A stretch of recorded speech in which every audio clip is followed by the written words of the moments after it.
అదే RTV app వార్తల్ని క్షణాల్లో చదివే అవకాశం ఉంటుంది. ఒక న్యూస్ పేపర్, ఒక టెలివిజన్ ఛానల్ మీ చేతుల్లో ఎప్పుడూ ఉంటాయి. తెలుగుదేశం ప్రభుత్వం అధికారంలోకి వచ్చిన తర్వాత మేము రాగానే ఇసుకని ఫ్రీ చేస్తామని చెప్పేసి అనేకమైనటువంటి వాగ్దానాలు చేయడం జరిగింది. కానీ ఈరోజు ఇసుక లేక అనేక మంది, దాదాపు మన జిల్లాలో 5 లక్షల మంది భవన నిర్మాణ కార్మికులుగా ఆధారపడి జీవించేటటువంటి వాళ్ళు ఉన్నారు. భవన నిర్మాణ పనులకి ఒక పక్క సిమెంట్ కానీ, అదేవిధంగా ఇనుము కానీ, పెయింటర్స్ కానీ, కార్పెంటర్ మిల్లుల్లో ఉండేటటువంటి వాళ్ళు వీళ్ళందరూ కూడా పనిపోయింది. ఒక పక్క భవన నిర్మాణ రంగాన్ని ఆధారపడి పనులు లేకపోతే, భవన నిర్మాణ రంగం మీద ఆధారపడి అనేక షాపులు పెట్టి ఉండేటటువంటి వాళ్ళందరూ కూడా పని కోల్పోవడం జరిగింది.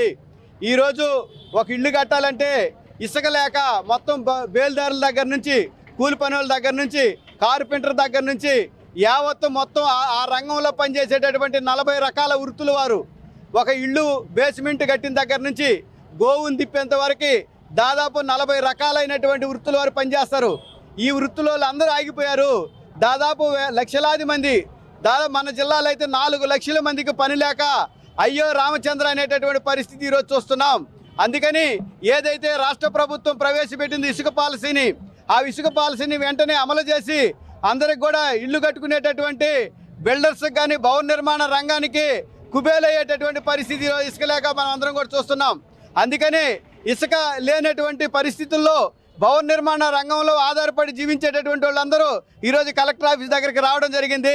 ఇప్పటికైనా కానీ ప్రభుత్వం స్పందించి భవన నిర్మాణ రంగంలో పనిచేసేటటువంటి వాళ్ళందరికీ కూడా ఇసుకని కల్పించి వాళ్ళకి పని దినాలను కల్పించాలని చెప్పేసి ఈరోజు సిఐటిగా మేము డిమాండ్ చేస్తున్నాం. లేని పక్షంలో ఇది నెల్లూరు నగరం వరకేను రాష్ట్ర వ్యాప్తంగా మొత్తం అందరిని కూడా సమీకరించి ఈ ఉద్యమాన్ని తీవ్రతరం చేస్తామని చెప్పేసి ప్రభుత్వానికి హెచ్చరిస్తున్నాం. మరిన్ని వీడియోస్ కోసం ఛానల్ ని సబ్స్క్రైబ్ చేయండి. లేటెస్ట్ అప్డేట్స్ కోసం వాట్సాప్ ఛానల్ ని ఫాలో చేయండి.